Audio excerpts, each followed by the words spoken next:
The Elton John movie Rocketman manages to avoid many of the classic biopic pitfalls by specifically setting out to be an epic musical fantasy, meaning it's happy to take some liberties with the singer's real story. Still, even this playful portrayal misses the mark on a few key aspects of Elton's life.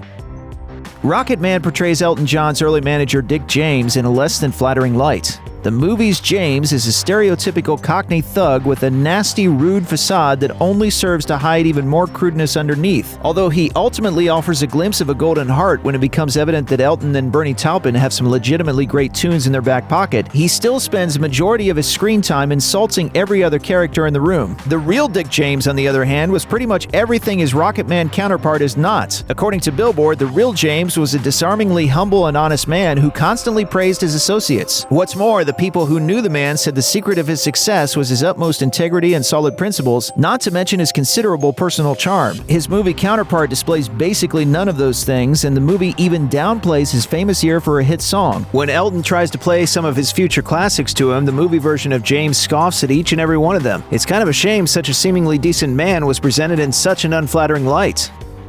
Elton John and Bernie Taupin never fight. In fact, Elton considers the fact that they've never had an argument an important and wondrous part of the pair's relationship, and the movie doubles down on this message by straight up stating it twice, which is somewhat ironic because the Rocketman versions of Elton and Taupin spend several scenes arguing, whining, and lashing out at each other. Sorry, I know. Though the movie goes to great lengths in portraying the duo's relationship as a friendly, brotherly one that's filled with love and respect despite life's ups and downs, it's simply not true to say they never fight. Later in the movie, the two have a tense discussion about Elton's downward spiral of a personal life at a restaurant table, at which point Taupin walks out of Elton's life almost for good. And that's about as heated and serious as an argument can get.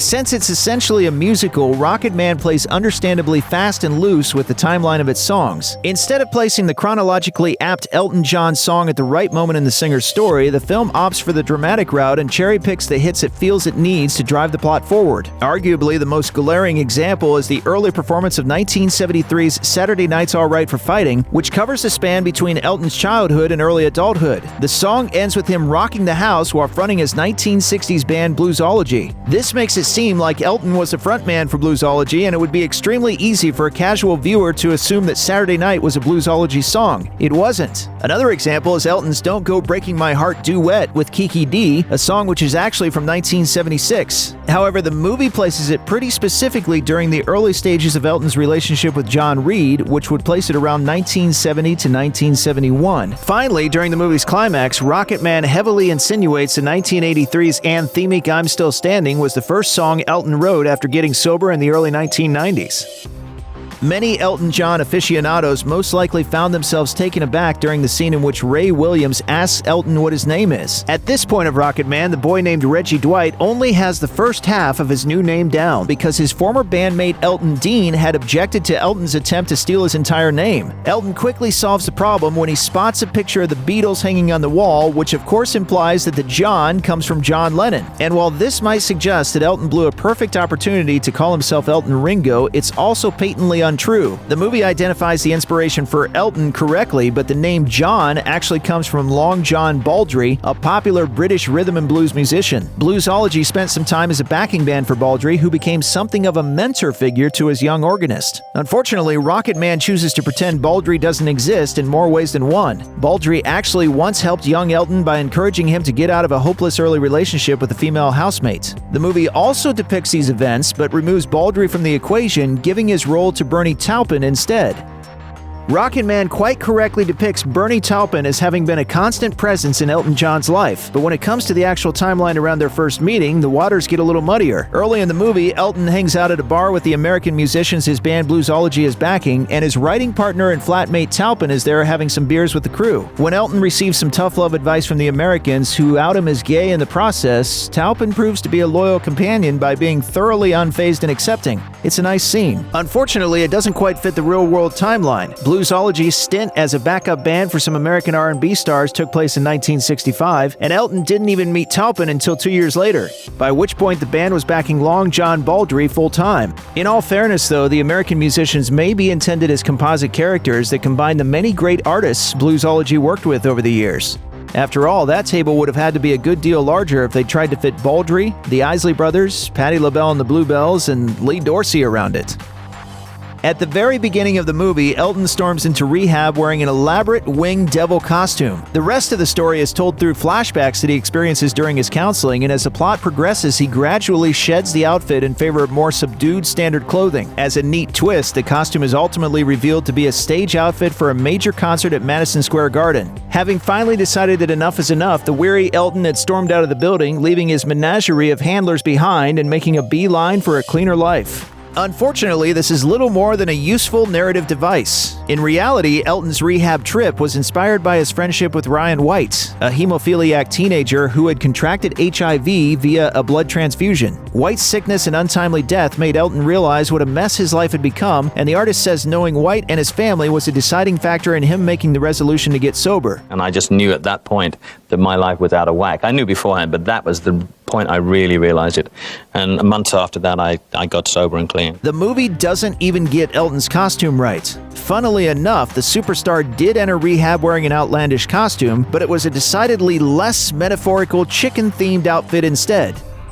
Rocketman presents Elton John's record company contact and personal manager Ray Williams as a wet behind-the-ears kid whose defining characteristics are being a nice guy and loving to drink. When John Reid takes over, Williams sadly exits stage left and fades into obscurity. But the real Williams was an entirely different beast. For one, he had already worked for a popular music TV show and as a press agent for high-profile artists like Sonny and Cher and the Kinks. So rather than being the snot-nosed kid depicted in the movie, he was actually an industry veteran. While the movie Williams is a relatively young kid who meets young Elton at a large office that actually belonged to his boss, the real man was the head of artists and repertoire for Liberty Records when Elton came knocking. When John Reid takes over Elton's managerial duties, the ex-manager finishes his role in the film looking like the physical equivalent of the sad trombone sound.